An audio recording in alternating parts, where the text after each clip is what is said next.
ተወዳጁ የእንግሊዝ ፕሪሚየር ሊግ በትላንትናው ዕለት ጅማሮን ማድረጉ የሚታወስ ነው። የአምናው የእንግሊዝ ፕሪሚየር ሊግ አሸናፊው አርሰናል አዲስ አዳጊውን ኮቬንትሪ ሲቲን አስተናግዶ በሜዳውና በደጋፊው ፊት አርሰናል 3-0 በሆነ ውጤት አሸንፏል። በይፋ ጅማሮን ባደረገው የእንግሊዝ ፕሪሚየር ሊግ ዛሬም የመጀመሪያ ሳምንት ጨዋታዎች ቀጥለው ይስተናገዳሉ። ማንቸስተር ዩናይትድ ከሃል ሲቲ ጋር ጨዋታ ያከናውናል። ኤቨርተን ከክሪስታል ፓላስ እንዲሁም ብሬንትፎርድ ከቶተናም ዛሬ የሚጠበቁ ጨዋታዎች ናቸው።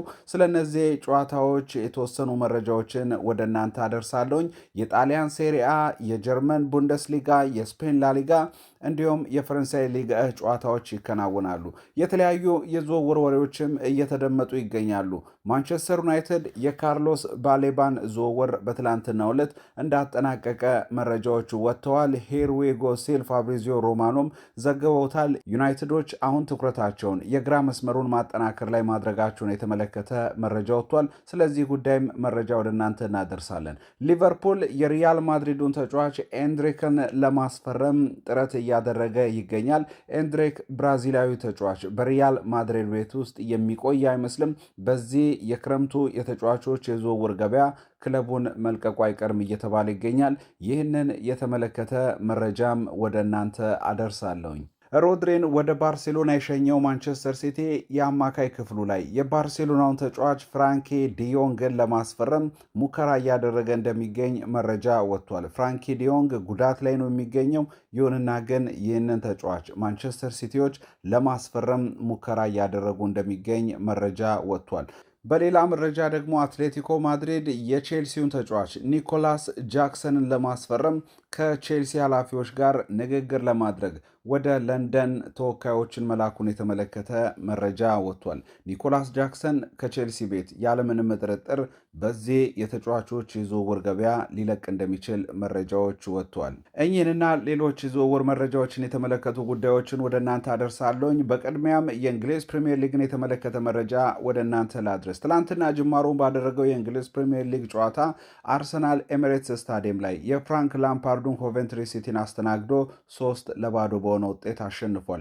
መድፈኞቹ ፍጹም የጨዋታ ብልጫ ባሳዩበት የመጀመሪያው አጋማሽ ላይ ካይ ሃቨርትዝ እና ሳካ ለአርሰናል ግቦችን አስቆጥረዋል። ከረፍት መልስ ደግሞ የቡድኑ አምበል የጨዋታውን አጠቃላይ ሂደት ሲቆጣጠርና የአርሰናልን የመሃል ክፍል ሲመራ የነበረው ማርቲን ኦዴጋርድ 49ኛው ደቂቃ ላይ ሶስተኛዋን ግብ አስቆጥሯል። አርሰናል በጨዋታው ላይ በኳስ ቁጥጥር ፍጹም ብልጫ ነበረው። 64 ከመቶ የኳስ ብልጫ ነበራቸው። ከዛ በተጨማሪም 6 ኢላማውን የጠበቀ የግብ ሙከራ አድርገው 3ቱን ነበር መድፈኞቹ ማስቆጠር የቻሉት። መድፈኞቹ ልክ ከጨዋታው አስቀድሞ እንደተሰጠው ግምት ሁሉ በዚህ ጨዋታ ላይ ከፍተኛ ብልጫን አሳይተው ጨዋታውን አሸንፈዋል። በዚህ ጨዋታ ላይ የአርሰናል አዲሱ ፈራሚ ብሩኖ ጊማሬሽ በጉዳት ምክንያት በጨዋታው ላይ አልተሰለፈም። አዲሱ ፈራሚ ክርስቶስ ዞሊስ ግን አስደናቂ ብቃትን አስመልክቷል። በተለይ ከግራፍ ክንፍ ላይ እየተነሳ ለአርሰናል የማጥቃት ሂደቱን እንቅስቃሴውን አጠቃላይ በመምራት ረገድ አስደናቂ እንደነበር ተመልክተናል። ወደፊት ይህ ተጫዋች ሙሉ በሙሉ የእንግሊዝ ፕሪሚየር ሊግን ልምድ ሲያገኝ እጅግ በጣም አስቸጋሪ ተጫዋች ሊሆን እንደሚችል፣ ለተጋጣሚዎች ፈታኝ ተጫዋች ሊሆን እንደሚችል በትላንትናው ጨዋታ ላይ አስመስክሯል። መድፈኞቹ የፕሪሚየር ሊጉን ጅማሮ ሙሉ 3 ነጥብ ከ3 ግብ ጋር ያገኙበትን የጨዋታ ሂደት አስመዝግቧል። ዛሬም የእንግሊዝ ፕሪሚየር ሊግ ተጠባቂ ጨዋታዎች ቀጥለው ይከናወናሉ። 8 ሰዓት ተኩል ሲል ሃል ሲቲ በሜዳው ማንቸስተር ዩናይትድን ይገጥማል። ኤቨርተን ከክሪስታል ፓላስ፣ ኢፕስዊች ታውን ከሰንደርላንድ፣ ኖቲንጋም ፎረስት ከሊድስ ዩናይትድ እንዲሁም ብሬንትፎርድ ከቶተናም ዛሬ በእንግሊዝ ፕሪሚየር ሊግ ላይ የሚከናወኑ ጨዋታዎች ናቸው። ሃል ሲቲ ከማንቸስተር ዩናይትድ ጋር ትልቁን ትኩረት ያገኘ ጨዋታ ነው። ስለ ዛሬ ጨዋታዎች የጨዋታ ግምት ውጤታችሁን አጠቃላይ ኮሜንት ላይ እንድትጽፉልኝ እፈልጋለሁ። በተለይ ብሬንትፎርድ ከቶተናም ጋር የሚያከናውኑትም ጨዋታ ቶተናሞች ካስፈረሟቸው አዳዲስ ተጫዋቾች መነሻ ይህ ጨዋታም እጅጉን ይጠበቃል። በማንቸስተር ዩናይትድ በኩል አዳዲስ ፈራሚዎች እና አንድሬ ሳንቶስ፣ ዩሪ ቴሌማንስ የመጀመሪያ የፕሪሚየር ሊግ ጨዋታቸውን ዛሬ ያደርጋሉ ተብሎ ይጠበቃል። ስለዚህ ጨዋታም ያላችሁን የጨዋታ ግምት ኮሜንት ላይ ጻፉልኝ።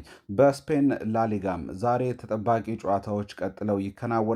ከነዚህ መካከል ኤስፓኞል ከሪያል ማድሪድ ጋር የሚያደርጉት ጨዋታ ምሽት 4 ሰዓት ተኩል ሲል ጅማሮን ያደርጋል። ሪያል ማድሪድ የመጀመሪያ ሳምንት የላሊጋ ጨዋታውን ዛሬ ከሜዳ ውጭ ወደ ኤስፓኞል ሜዳ ተጉዞ ጨዋታውን ያከናውናል። ይገኛል። ቫሌንሺያ ከሴልታ ቪጎ፣ አትሌቲክ ቢልባኦ ደግሞ ከሴቪያ ዛሬ የሚከናወኑ ሌሎች ጨዋታዎች ናቸው። በጣሊያን ሴሪያ በተመሳሳይ ዛሬ የመጀመሪያ ሳምንት ጨዋታዎች ይከናወናሉ። የአምናው የሴሪኤው ሻምፒዮን ኢንተር ሚላን ከሞንዛው ጋር ጨዋታውን ቀን ላይ ያከናውናል።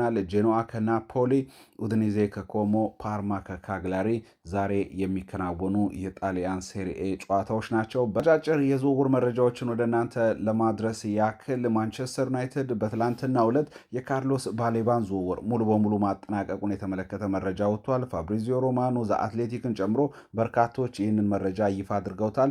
ዩናይትድ ይህንን ዝውውር በ65 ሚሊዮን ፓውንድ ለማስፈረም ሙሉ በሙሉ ከብራይተን ጋር መስማማቱን የተመለከተ መረጃ ወጥቷል። ዛሬ የሕክምና ምርመራውን ካርሎስ ባሌባ አድርጎ አዲሱ የማንቸስተር ዩናይትድ ተጫዋች ሆኖ ይተዋወቃል ተብሎ ይጠበቃል። ካርሎስ ባሌባ በብራይተን ቆይታው እጅግ አስደናቂ ጊዜያትን ያሳለፈበትን ጊዜ እናስታውሳለን።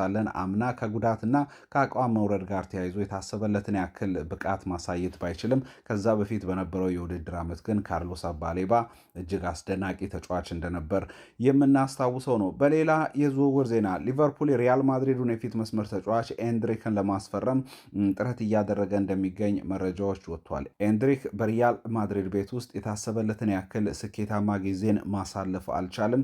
ይህንን ተከትሎ አምና በውሰት ለፈረንሳዩ ክለብ ሊዮን ሲጫወት እንደነበር የምናስታውሰው ነው። አሁን ታዲያ ከውሰት መልስ በሪያል ማድሪድ ቤት ውስጥ ይገኛል። ይህ የተጫዋቾች የዝውውር መስኮት ከመጠናቀቁ በፊት ክለቡን ሊለቅ እንደሚችል መረጃዎች እየወጡ ይገኛሉ። የተጫዋቹ ፈላጊ ሆነው ከቀረቡ ክለቦች መካከል ሊቨርፑል ይጠቀሳል። ሊቨርፑል ከበርካታ ተጫዋቾች ጋር ስሙ እየተነሳ ቢገኝም እስካሁን በተጨባጭ ግን የሚወራለትን ያክል ተጫዋቾችን እያስፈረመ አይገኝም። በተለይ የፒኤስጂ ተጫዋቾችን ምባዬ እና ባርኮላን ለማስፈረም ተስማምቷል ተብሎ ለበርካታ ጊዜያት መረጃዎች እየወጡ ቢገኝም እስካሁን ግን በይፋ ያለቀ ነገር እየተመለከትን አንገኝም።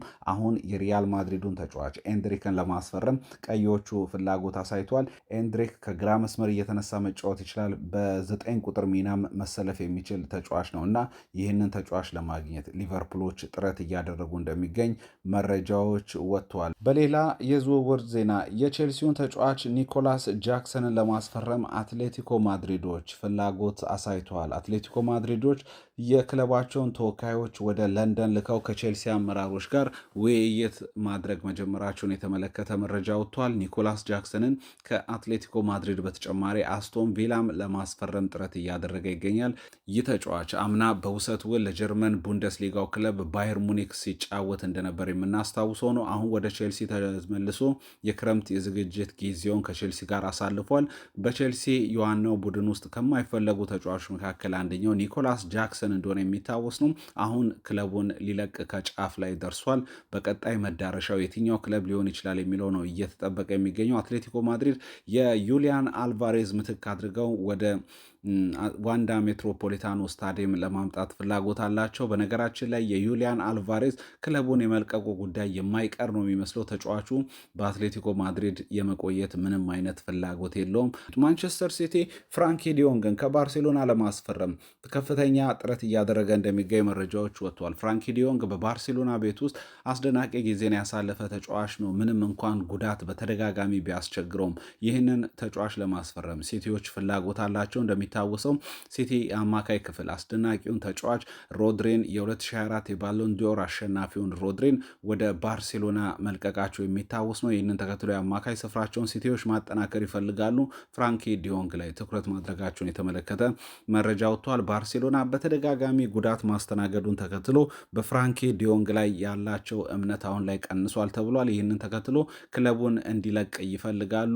አሰልጣኝ ሃንስ ፍሊክም በፍራንኪ ዲዮንግ ላይ እምነት እንደሌለው ነው መረጃዎች እየወጡ የሚገኙት። ይህንን ተከትሎ ክለቡን ይለቃል እየተባለ ይገኛል። ቀጣይ መዳረሻው ማንቸስተር ሲቲ ሊሆን እንደሚችል ነው መረጃዎች እየጠቆሙ የሚገኙት። ውድ የቻናላችን ቤተሰቦች ለሰዓቱ ያዘጋጇቸው መረጃዎች የተከታተላችሁትን ይመስላል። ላይክ ማድረጋችሁን እንዳረሱ። ይመቻችሁ።